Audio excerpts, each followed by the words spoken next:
ये presentation amazing facts के मित्रों के द्वारा लाया जा रहा है।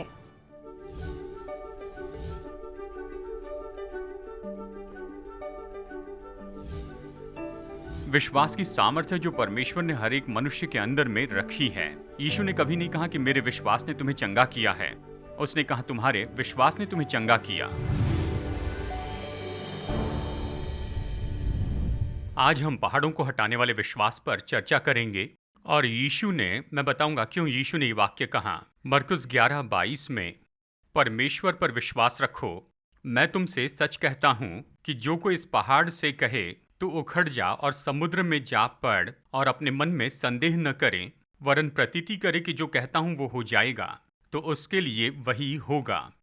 इसलिए मैं तुमसे कहता हूं कि जो कुछ तुम प्रार्थना करके मांगो तो प्रतीति कर लो कि तुम्हें मिल गया और तुम्हारे लिए हो जाएगा।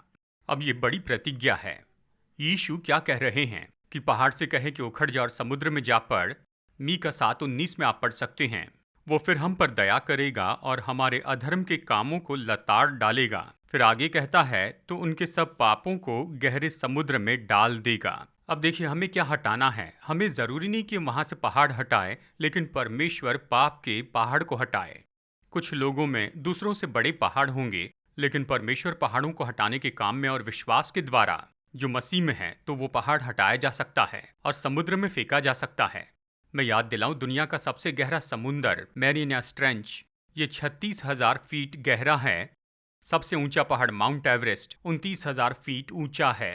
मतलब गहरे समुंदर में आप माउंट एवरेस्ट को डुबा सकते हैं और वो पूरा ढांका जाएगा। आप अपने सारे पापों को परमेश्वर की दया में डुबो सकते हैं और वो परमेश्वर की दृष्टि से पूरी तरह हटाया जाएगा। वो हमारे पापों को समुंदर की गहराई में डाल देता है और साइन लगा देता है, यहाँ मछलियाँ पकड़ना मना है। विश्वास, पहाड़ों को हटाने वाला विश्वास। तो अब हम यहाँ पर विश्वास के विषय पर चर्चा करेंगे, क्योंकि ये हमारे उद्धार में बहुत महत्वपूर्ण है। मैं शुरू करना चाहता हूँ प्रतिज्ञा की भूमि की कहानी के सारांश के साथ। 12 भेदियों के बारे में हम देखेंगे, तो हम इस कहानी को स्प्रिंग बोर्ड के जैसा उपयोग करेंगे। तो देखिए गिनती अध्याय 13। प्रतिज्ञा के देश में जाने के पहले ये वहाँ पर नहीं गए थे पूरी जिंदगी में, और उनकी पीढ़ी भी नहीं गई थी। जानना चाहते थे कैसा है, तो उन्होंने मूसा से कहा कि कुछ भेदियों को भेजे और एक प्रीव्यू ले लें, वहाँ की दशा जान ले। तो वो सहमत हुआ और फिर 12 भेदियों के नाम हमें बताए गए हैं। ज़्यादातर इतिहास में गायब हो गए हैं, लेकिन 2 के नाम याद है, नून का पुत्र यहोशू और यूपन्ने का पुत्र कालेब। वो उन्हें भेजता है और फिर मूसा ने कहा, गिनती अध्याय 13 वचन 17 में कहता है, उनको कनान देश का भेद लेने को भेजते समय मूसा ने कहा, इधर से दक्षिण देश में होकर जाओ और पहाड़ी देश में जाकर उस देश को देखो कि कैसा है। उनमें बसे लोगों को देखो, बलवान, निर्बल, थोड़े या बहुत हैं। जिस देश में वे बसे हुए हैं वो अच्छा या बुरा है। वे कैसी बस्तियों में बसे हैं, तंबुओं में रहते या गढ़वाले किलों में। वो देश उपजाऊ है या बंजर है, उनमें वृक्ष हैं या नहीं। तुम हियाव बांधो, विश्वास रखो, उस देश की उपज में से कुछ लाना। और कहता है वो समय पहली पक्की दाखों का था। वे चल्दी और सीन नामक जंगल से ले रहाब तक, जो हामात के मार्ग में है, सारे देश का भेद लिया। वे दक्षिण देश में होकर चले और हेब्रोन तक गए। ये हेब्रोन के पहाड़ हैं। वहाँ अहीमन, शेशय और तलमे नामक अनाकवंशी रहते थे। तब वे इश्कोल नामक नाले तक गए और वहाँ से एक डाली दाखों के गुच्छे समेत तोड़ ली। 2 मनुष्य उसे लाठी पर लटकाए हुए उठा ले गए। वे अनारों और अंजीरों में से भी कुछ कुछ ले आए। वचन 25 कहता है, 40 दिन के बाद वे उस देश का भेद लेकर लौट आए। यानी वो गए और लौट कर आए। उनके वापस आने पर आप पाएंगे वहाँ बहुत बड़ा फर्क था 10 भेदियों में और 2 भेदियों में। 2 भेदिये वहाँ पर पहले पहुँचे, यहोशू और कालेब। तो मैं सोचता हूँ कि वही इस दाख के गुच्छे को लिए चल रहे थे और कहा, जिस देश में तूने हमको भेजा था उसमें सचमुच दूध और मधु की धाराएं बहती हैं और उसकी उपज में से यही है। और वो उस दाख को बांटने लगे और उस समय वो दाख बहुत बड़ी थी। मैंने ऑस्ट्रेलिया में इतनी बड़ी दाख देखी है। और वो सभी को ये दाख देने लगे और अंजीर बांटने लगे, अनार और ये सारे फल आपस में बांटने लगे, जिसे कई दिनों से वो लेकर आए थे, और लोग आनंद मनाने लगे। लेकिन ये जो 10 लोग जो वहाँ पर आए थे, यहोशू और कालेब जानते थे कि ये ठीक नहीं होगा। वो नकारात्मक खबर लेकर आए। जैसे वो शुरू में प्रतिज्ञा के देश से जा रहे थे, उन्होंने यरीहो की शहरपनाह देखी और कहा, ये बहुत बड़ी है। हम ऐसी शहरपनाह वाले शहरों को कैसे जीतेंगे, ये तो असंभव है। देखो इनकी सेना कितनी बड़ी है। हेब्रोन के पहाड़ों में आकर अनाक वंशियों को दानवों के जैसे देखा और कहा, हम तो टिड्डियां हैं, हम ऐसे देश पर कैसे जय पा सकते हैं। और वो जहां भी गए वहां पर केवल समस्याओं को देखा और परमेश्वर की प्रतिज्ञाओं को भूल गए। इसे प्रतिज्ञा का देश इसलिए कहा गया क्योंकि परमेश्वर ने इसे देने की प्रतिज्ञा की थी और वो भूल गए परमेश्वर उन्हें मिस्र में से कैसे बाहर निकाल लाया। क्या आपने ये गलती की है कि आपके लिए परमेश्वर के सारे महान कामों को आप भूल गए और सोचा आपकी जिंदगी में जो शुरू किया उसे खत्म कर पाएंगे? खैर, ये 10 भेदी आते हैं। ओ नहीं, हम कभी जीत नहीं पाएंगे। जरा सुनिए। फिर वो बताते हैं कि ये सुंदर देश है। फिर वचन 28 में देखिए, 10 लोग बहुसंख्यक रिपोर्ट देने लगे, परंतु उस देश के निवासी बलवान हैं, उनके नगर गढ़वाले हैं और बहुत बड़े हैं। फिर हमने वहां अनाक वंशियों को भी देखा है।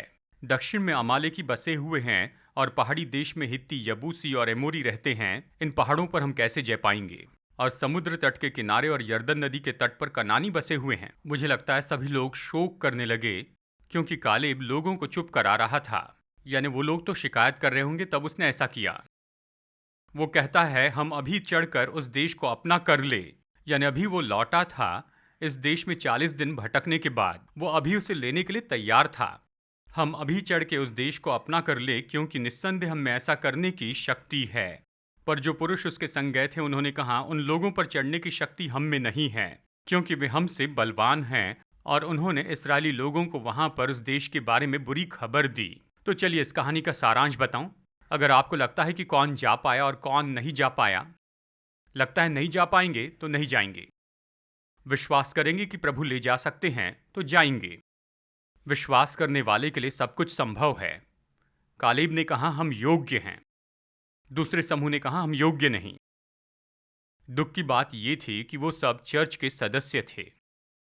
जब हम चर्चा करते हैं कि प्रतिज्ञा के देश को ले ले और पहाड़ हटाने वाले विश्वास से पहाड़ पर जय पाए, आज भी चर्च में ऐसे लोग हैं जो कहते हैं, यीशु बस आए थे कि आपको अनुग्रह दे, आपके पापों को ढांके, अपने जीवन में बदलाव या पाप पर विजय की आप अपेक्षा मत कीजिए, बस उसका अनुग्रह लीजिए और बस उसका आनंद उठाएं और किसी तरह चिंता न करें लड़ने और बढ़ने या परीक्षा से लड़ने के बारे में या जिंदगी की दौड़ दौड़ने के बारे में।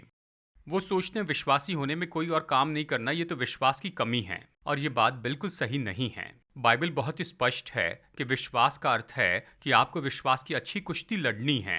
कालेब ने विश्वास किया कि वो प्रतिज्ञा के देश को ले सकते हैं और वो उसके लिए लड़ने को तैयार था। गोलियत पर जय पाने के लिए दाऊद ने विश्वास किया। गोलियत से लड़ने जाते वक्त कहा, तू तलवार, ढाल और भाला लिए मेरे विरुद्ध में आता है, मैं परमेश्वर के नाम में तेरे विरुद्ध आता हूं। उसका विश्वास प्रभु पर था, लेकिन उसके पास गोफन था, पत्थर था, लाठी थी।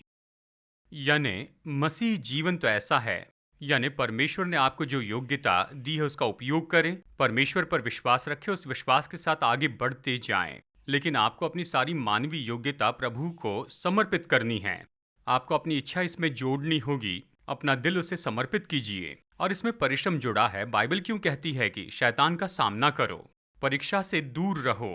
कई बार इसमें कश्मकश जुड़ी होती है। लोगों को ये बात याद दिलानी चाहिए कि बदलाव का भाग विश्वास की अच्छी कुश्ती लड़ना है, लेकिन ऐसे करने के लिए साहस लगता है। दूसरे 10 भेदियों को क्या हुआ? मूसा ने कहा, तुम निराश मत हो, तुम साहस रखो, विश्वास करो।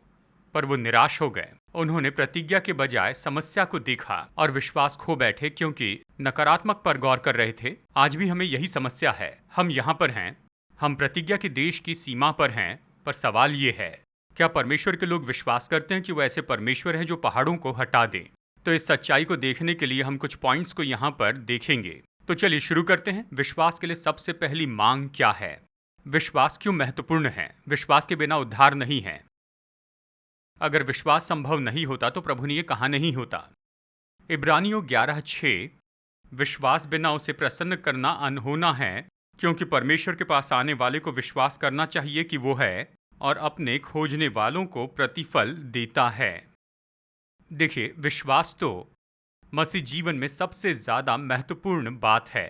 कोई भी विश्वासी अगर कुछ करने की कोशिश करता है, अगर उसमें विश्वास की कमी है तो कुछ नहीं। बाइबल कहती है जो भी उस पर विश्वास करे, यूहन्ना 3:16, ये सब परमेश्वर पर विश्वास करने की बात है। मसीह के वचन मत्ती 6:30।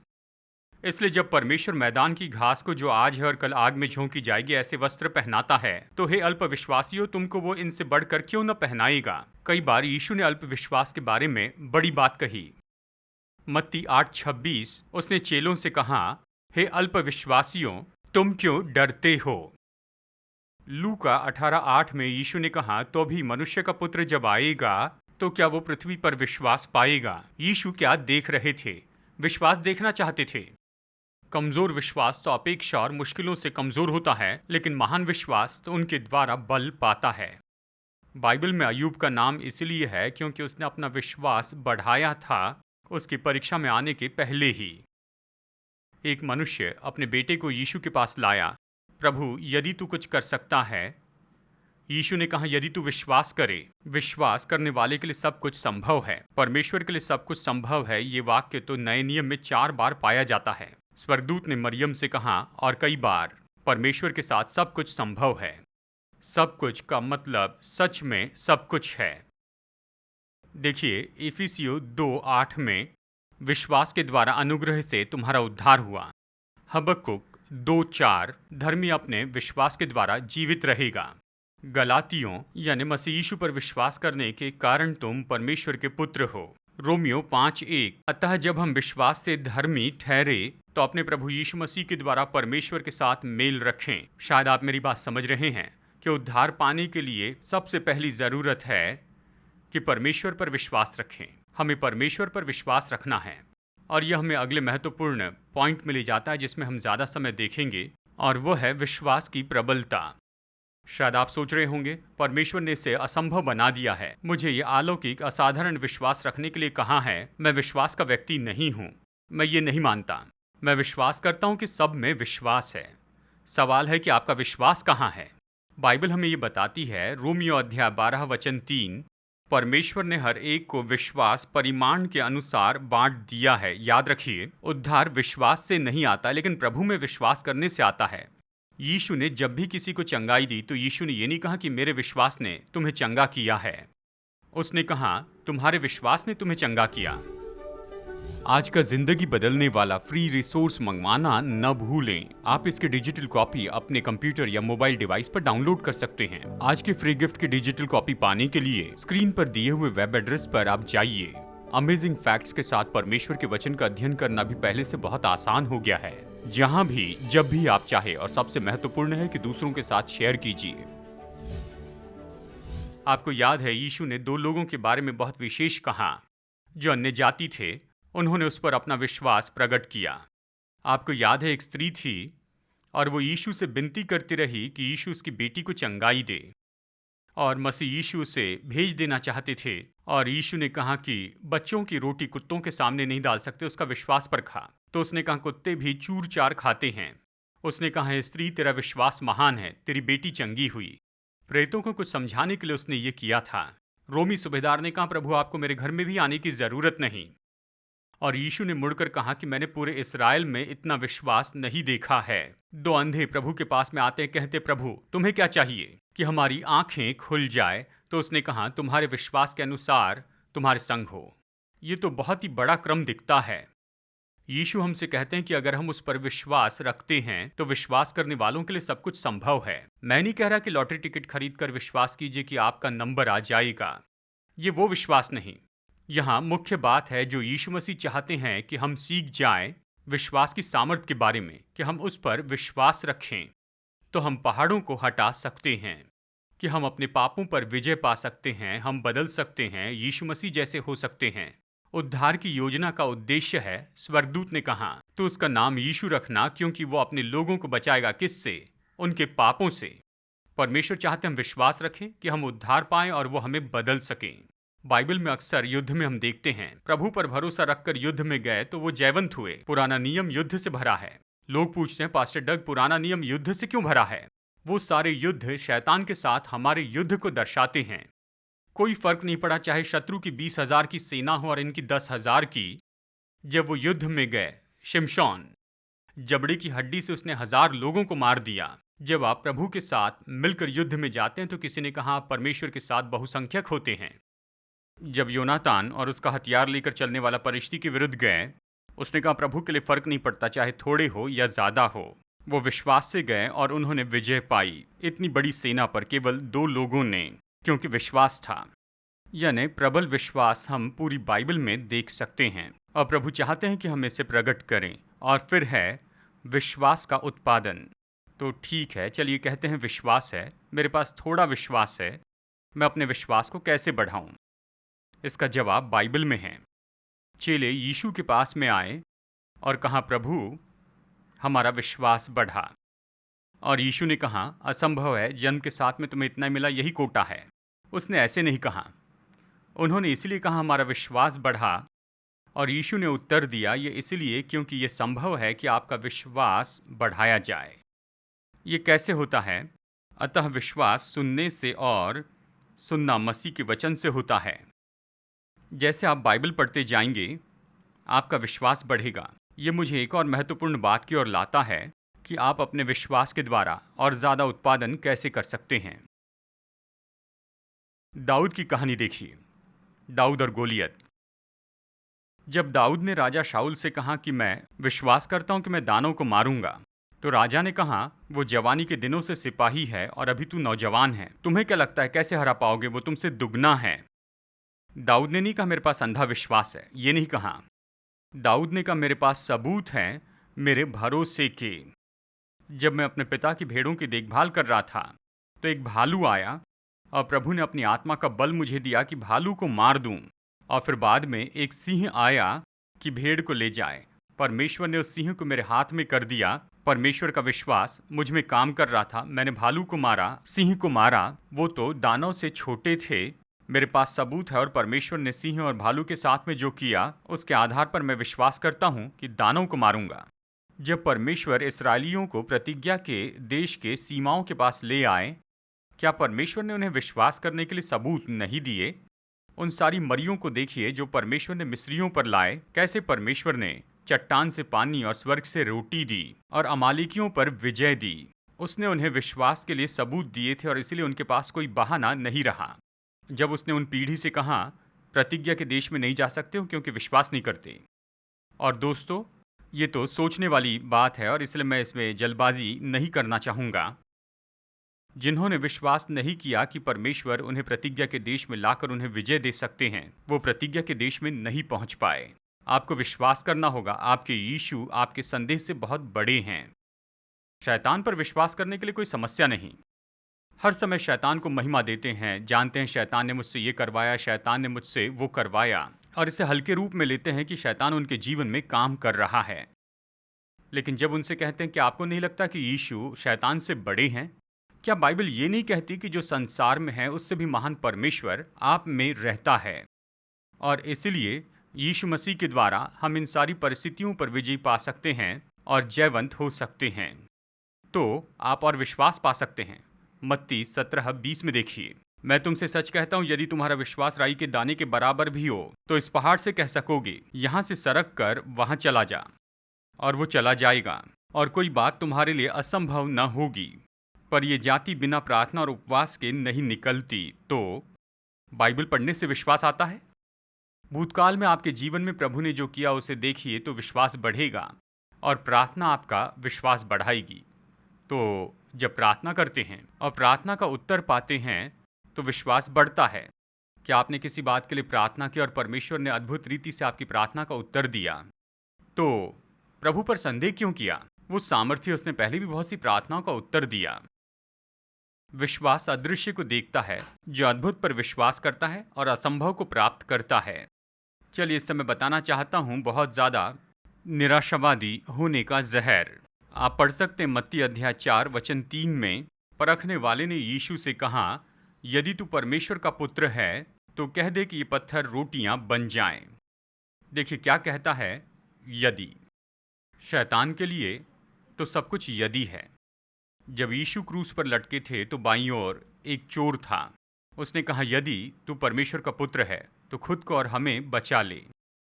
और जब मसीह को परखा जा रहा था तो महायाजक ने कहा यदि तू परमेश्वर का पुत्र है। तो शब्द यदि ये निश्चय ही कुछ संदेह को दर्शाता है। परमेश्वर नहीं चाहते कि हम संदेह करें, वो चाहते हैं कि हम विश्वास रखें। याकूब 1:6, जब कोई प्रभु के पास आता है और छुटकारा चाहता है, उसने कहा अगर कोई प्रार्थना करता है तो वो विश्वास से मांगे और कुछ संदेह न करे, क्योंकि संदेह करने वाला समुद्र की लहर के समान है जो हवा से बहती और उछलती है। ऐसा मनुष्य ये न समझे कि मुझे प्रभु से कुछ मिलेगा। वो व्यक्ति दुचित्ता है और अपनी सारी बातों में चंचल है। हमें प्रार्थना करके कहना है, प्रभु जी मेरे अविश्वास को क्षमा कीजिए। विश्वास कीजिए कि परमेश्वर कर सकते हैं। और मैं सोचता हूँ हमारे लिए महत्वपूर्ण है हम सकारात्मक रूप में बोलिए। हमारे आसपास ऐसे बहुत से विश्वासी हैं जो केवल नकारात्मक बोलते हैं। हमें प्रोत्साहित करना है कि हम मसीह के द्वारा सब कुछ कर सकते हैं। अब्राहम लिंकन ने कहा, हम शिकायत करते हैं कि गुलाबों में कांटे हैं, पर हमें खुश होना चाहिए कांटे वाली झाड़ी में गुलाब हैं। और इसके बारे में बहुत से अलग तरह से कोट किया जाता है। तो यहाँ पर केवल विश्वास का उत्पादन ही नहीं कि निराशावाद को दूर कर दें, तो हमेशा आप इस तरह अविश्वास न दिखाएं। और फिर धीरज का विश्वास है। विश्वास ऐसा नहीं है जो पल भर में हो जाए। विश्वास तो डटे रहने को दर्शाता है। 40 दिन तक प्रतिज्ञा के देश का भेद लिया। हालांकि उन्होंने देखा कि दानव बहुत बड़े हैं। उन्होंने देखा यरीहो की शहरपनाह बड़ी है। उन्होंने देखा कि उनके पास बेहतर हथियार हैं। प्रतिज्ञा के देश में जो रहते थे, कालेब और यहोशू ने भी इन सब को देखा, लेकिन वो प्रभु पर विश्वास करने में बने रहें। विश्वास ऐसे डटे रहता है। पहाड़ कैसे हटा सकते हैं? एक चींटी पहाड़ हटा सकती है, यानी एक समय बालू का एक दाना। बस डटे रहना है। 1 तीमुथियुस 6:12, विश्वास की अच्छी कुश्ती लड़। तो ये कुश्ती है, युद्ध है, और उस अनंत जीवन को धर ले। यहाँ पौलुस इन शब्दों में कहता है, वो इस तरह से कहता है जैसे याकूब ने उस स्वर्गदूत को पकड़ लिया था और कहा, जब तक कि तू मुझे आशीष न दे मैं तुझे नहीं छोड़ूंगा। परमेश्वर की प्रतिज्ञाओं को पकड़ लीजिए, उन्हें थाम लीजिए, और निश्चय आप उसे कस कर थाम ले और दया के लिए विनती कीजिए। कई बार आसानी से हम हिम्मत हारते हैं। निरंतर प्रार्थना करें। 1 यूहन्ना 4:4 और 5, जो कुछ परमेश्वर से उत्पन्न हुआ है वो संसार पर जय प्राप्त करता है, और वो विजय जिससे संसार पर जय प्राप्त होती है हमारा विश्वास है। संसार पर जय पाने वाला कौन है? केवल वो जिसका ये विश्वास है कि यीशु परमेश्वर का पुत्र है। स्पर्जन ने कहा, थोड़ा विश्वास मनुष्य को स्वर्ग में पहुंचाएगा, लेकिन महान विश्वास वो आपके प्राण में स्वर्ग लाएगा।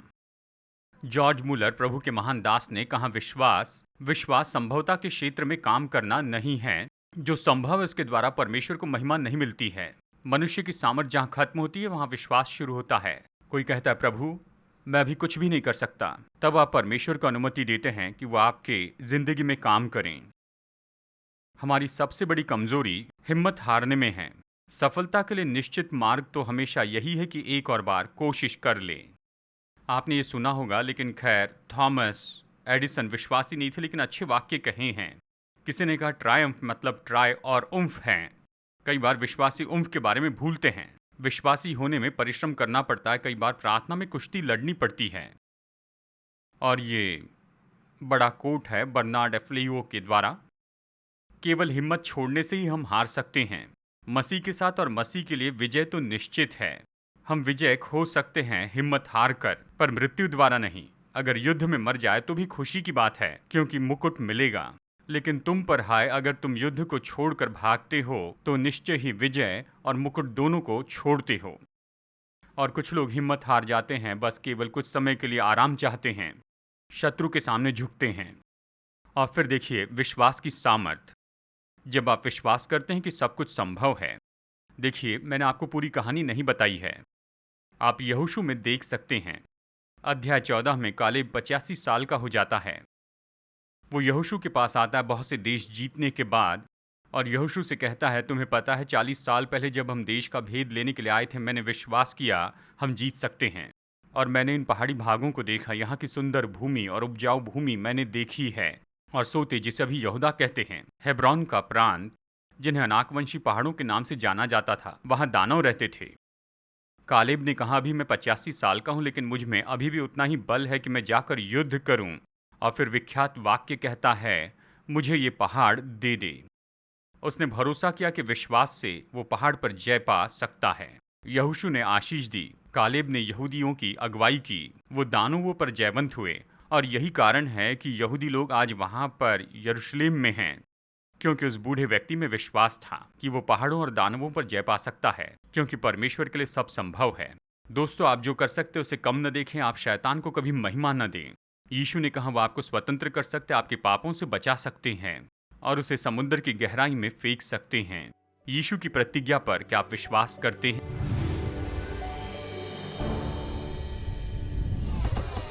हमारे टूटे हुए संसार के लिए क्या आप प्रभु की योजना जानना चाहते हैं? जैसे हम बाइबल की भविष्यवाणी देखते हैं, आप अपनी सबसे बड़ी चुनौतियों के लिए भरोसेमंद हल प्राप्त करना चाहते हैं। प्रोत्साहित करने वाली और प्रकाशन देने वाली amazing facts Bible study guide Bible पर आधारित 27 टॉपिकल लेसन्स प्रदान करती है, जिसमें सुंदर ग्राफिक्स और स्पष्ट उत्तर दिए गए हैं, जिसे समझना बहुत ही आसान है। हर बाइबल स्टडी गाइड आपको व्यवहारिक उत्तर की ओर लेकर जाती है, आपके जीवन के सबसे महत्वपूर्ण सवालों के लिए। मैं कैसे तंदुरुस्त संबंध पा सकता हूँ, यीशु मसीह फिर से कब और कैसे आएंगे, और भी बहुत कुछ। अपने भविष्य को अवसर पर मत छोड़िए, सत्य से अपने जीवन को बदल दीजिए। Amazing facts Bible study guide के द्वारा ये उपलब्ध हैं इंग्लिश, हिंदी, तमिल और तेलुगु भाषा में। तो इंतजार मत कीजिए, अपने स्टडी गाइड का पूरा सेट ऑर्डर कीजिए और विजिट कीजिए bookstore.aftv.in पर।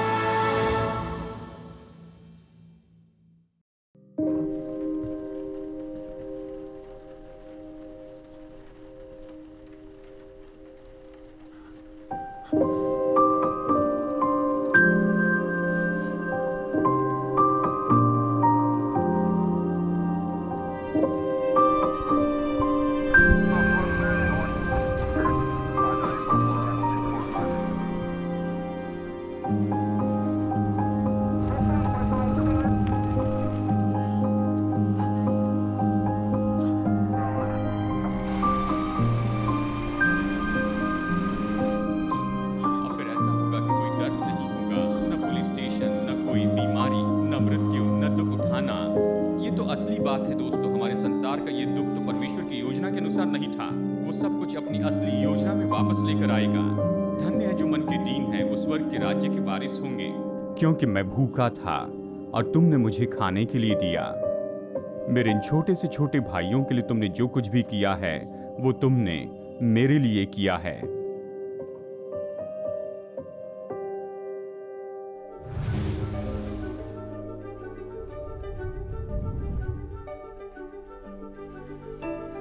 आज के फ्री ऑफर को मंगवाइए, ये आपके लिए एक आशीष है। जैसे हम सुसमाचार लोगों तक ले जा रहे हैं, आपकी भेंटों के लिए आपका धन्यवाद। आशा है आप अगले हफ्ते जुड़ जाएंगे। जैसे हम वचन की गहराई को देखते हैं, हम और भी अमेजिंग फैक्ट्स देखेंगे।